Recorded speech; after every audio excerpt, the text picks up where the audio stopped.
OpenAI has caused a wave of startups, all powered by the exact same technology. But why are some of them so successful, generating millions of dollars every month, while others are struggling to make a penny? In my opinion, the key to successful AI startups lies in how they package their solutions, not even in how unique or powerful their use cases are. If we look at ChatGPT, for example, many people think that it became the fastest growing app because of the new RLHF technique that OpenAI has developed. Some modern AI influencers even consider this to be a novel technology that has only existed for a few months. However, everything that ChatGPT can do, such as summarizing text, writing an article, or developing code, has been possible with GPT-3 for over 2 years before its release. The groundbreaking feature of ChatGPT is not in its underlying technology, but rather in its convenient, user-friendly and intuitive chat interface, which allows almost anyone in the world to utilize this technology without any technical knowledge. My name is Arseny, and I'm a full-time freelancer with over 4 years of experience developing custom AI solutions for businesses worldwide.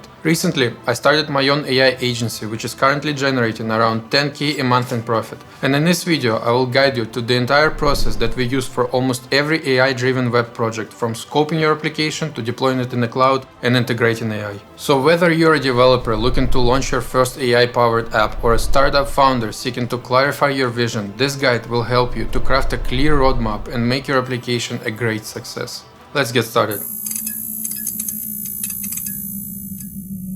First, let's discuss the prerequisites for deploying your AI application. The good news is that you do not need any prior knowledge or experience in AI and machine learning. Just a few years ago, this was not the case. I remember having to train my own custom models for each specific task, such as classifying emails or writing articles. The process was not easy and heavily relied on the quality and quantity of your data. Nowadays, you can use the same model for a variety of tasks simply by switching the prompt. As for the web interfaces and backend, prerequisites vary greatly based on your project's scope. For smaller or internal projects, there are almost no prerequisites as well. For large-scale applications, however, some development experience may be necessary. Nevertheless, you can always outsource the part that you are least familiar with to someone else. What truly matters for the success of your application is knowing your options and having a clear understanding of the problem you're trying to solve. This is why the first step to any successful AI application is scoping your project. A good rule of thumb for scoping your project is to focus your application on a single concrete problem and then build the rest of the scope around that problem. For example, ChatPDF would still be ChatPDF without the PDF preview feature, because that's not why people use it. However, if there was no chat interface, it would not serve its purpose. Therefore, think about how you will provide value to your users and only then start brainstorming the rest of the project. I personally use GPT-4 with the chaining technique for helping me brainstorm the rest of the scope. First, I provide it with a bit of context and define the main problem. In the case of ChatPDF example, the core issue is to help users save time when searching for information within their documents. Then, I ask it to construct a plan for this project's scope. I refine the plan as necessary by removing or elaborating on certain parts. After that, I write a small project brief and tell it to scope the project using my project brief according to my refined plan. This already provides me with a better idea of potential goals, constraints, and requirements. However, remember that GPT-4 is only useful for brainstorming. It does not know all the context about your project, only you do. So make sure to adjust the scope accordingly. As for the timelines and cost estimates, do not even listen to GPT-4. Define them yourself and make sure to give yourself at least 2 times more time than you think it will take, especially if you're just getting started. After you have defined your scope, you can then start thinking about the technology stack. The first part of your application is the front end, which serves as a layer of abstraction for your model. You have 3 options: no code, low code, and code. No code essentially means developing your application with drag and drop tools or pre-built templates. One of its biggest advantages is the ability to create an appealing user interface quickly, with no prior experience. No-code solutions are highly visual, enabling you to combine the design and implementation phases of your project together. This makes no-code a great choice for quickly creating an MVP to pitch to investors or potential clients. Some of the most popular no-code platforms include Bubble.io, Software, and Google AppSheet.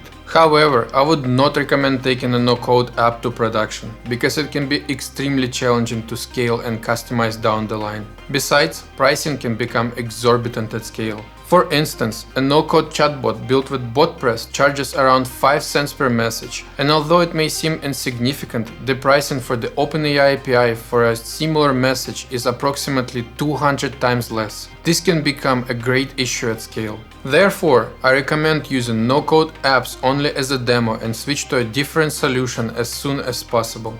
Low-code provides more flexibility compared to no-code and does not have any monthly subscription fees. However, it requires some development experience or at least a basic understanding of a programming language like Python. Nevertheless, if you know how to ask the right questions, you can use GPT-4 for AI-driven development with minimal coding experience. The two most popular UI libraries are Streamlit and Gradio. Both of them have tons of pre-built templates that you can simply copy and deploy in an instant. You can also easily customize the interface for your specific use case. This option is great for internal or personal projects because it allows you to quickly prototype and deploy your application without having to build everything from scratch. And although the interface might not be as appealing as with no-code solutions, low-code gives your app a lot more control and makes it much easier to maintain in the long run. And last but not least, the third option is to go the traditional route and hand-code your interface from scratch. The biggest advantage of a hand-coded solution is its flexibility and performance. There are almost no limits to where you can take your application because you have full control over the design and implementation. However, it does require significant development experience and a much larger time investment. When it comes to deploying your solution, I don't recommend using plain HTML and CSS, as it can make your application feel outdated. Instead, you should leverage a front-end framework such as React, Vue.js or Angular. Personally, I use Next.js for almost all of my projects, which is built on top of React and adds additional features like server-side rendering and static site generation. Another important consideration should be a component library, which is a collection of pre-built UI components that can significantly speed up the development time. MUI, Tailwind and Bootstrap are among the most commonly used options. Personally, I prefer Material UI because it provides the best developer experience and eliminates the need to write any CSS code. For multi-page applications, you might also need a state management solution like Redux. I recommend using custom coding for any serious project where you plan to charge the end user.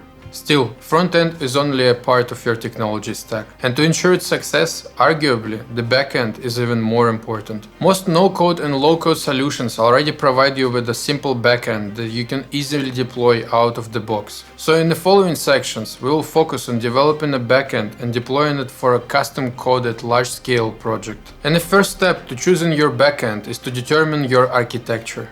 The two most common options for SaaS platforms are serverless and monolithic. Basically, in a monolithic architecture, the application is deployed as a single unit, when with serverless, each feature is deployed as a separate function. Initially, developing a monolithic architecture may seem easier, but it becomes much more difficult to maintain and scale over time. In contrast, serverless architecture may be harder to get started with, but it is much easier to maintain and scale because you can always update each function independently. For an AI-driven application, I recommend using serverless architecture because certain functions, such as calling the model and processing the data, for example, may need to be triggered and updated much more often than others. After selecting your architecture, you need to choose an appropriate database. The two most common options are SQL and NoSQL. SQL or relational databases can be challenging to scale horizontally, although solutions exist. NoSQL databases, on the other hand, are more flexible and designed for easier horizontal scaling. Personally, I use serverless architecture coupled with a NoSQL document-oriented database for 90% of the projects, both of which are provided by Firebase. Other similar options include Supabase, MongoDB, and AWS Amplify. Now that you have defined your front-end and back-end setup, it's time to integrate AI into your application. In most cases, you will need to make API calls to the AI platform that you are using in order to obtain predictions from your model. If you are using custom trained model, you may also need to choose a suitable deployment option and create an API yourself, which is exactly what I discussed in one of my previous videos. However, unless data privacy concerns require you to use an open source model, I strongly recommend using a commercial solution for a couple of reasons. Firstly, setting up, scaling and maintaining these models is much more difficult. Secondly, the profit margins associated with the use of commercial models remain extremely large. For example, according to OpenAI's pricing, a ChatGPT Plus subscription for $20 is roughly equivalent to generating 10 million tokens with GPT 3.5 Turbo. This approximately equals to 100 average-sized novels or 7.5 million words. I'm certain that most users do not even utilize 1/10 of their subscriptions. Therefore, only consider open source models if it is absolutely necessary for your use case. Once you have selected your model, you have two options: calling it from the client or from the server. Calling the model from the client can achieve lower latency but may not be suitable for heavy workloads requiring data processing. On the other hand, calling the model from the server can reduce the load on the client side but may also add extra costs. In my opinion, it is best to use client-side requests only for very basic calls. For instance, if you need to send a plain prompt without any processing, use the client. However, if your request requires additional processing, such as pulling the context from a vector database, use the server. This will allow you to reduce the workload and optimize for efficiency and latency. And lastly, don't forget to handle the errors. OpenAI API requests in production often fail due to rate limiting. To avoid this, wrap your OpenAI API calls with a retrying library like Tenacity. This will repeat the request in case it fails. Check out the OpenAI documentation for more details. Another helpful tip is to use a special prompt in case of any errors. For instance, if the model fails to query the database, rather than simply stating that the query returned no results, you can ask the user to be more specific. This approach makes the application feel more robust. Once your application is developed and tested, it's time to deploy it.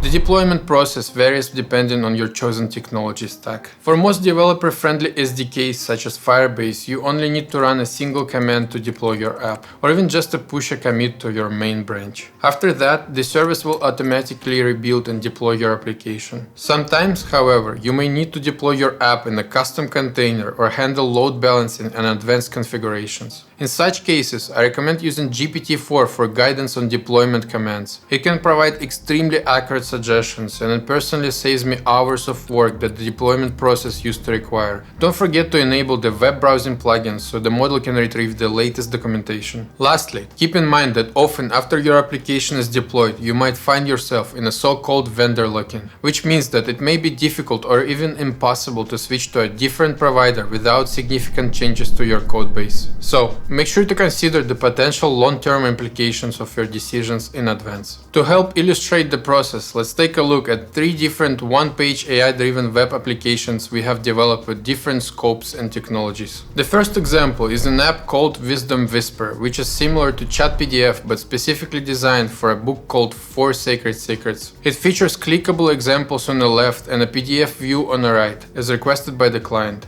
The app is using Firebase Functions, Firestore and Firebase hosting, making it simple to deploy and test with just a few commands. One cool feature of this application is its ability to transcribe voice messages using the Whisper API. For this feature, we make a call directly from the client as no additional processing is required. To handle the response in chat, however, we have a separate backend function with all the dependencies that are needed to query the vector database. The next application is a chat widget that I previously showcased on this channel. The setup is very similar, except in this case we had to deploy the backend using Fast API in a container. This is necessary because serverless functions do not support server-side events, which are required to create a nice typing effect on the front end. We decided to add this feature because latency is crucial for these types of applications. The third application is an AI-driven customer support center designed for Product Marketing Alliance. It can answer questions using its knowledge base and is deployed with Firebase as well. Despite having a relatively high number of active monthly users, we still have not reached the generous free usage quota that Firebase allows. This application also has an additional feature that adds confirmed users' email addresses to the client's CRM after registration.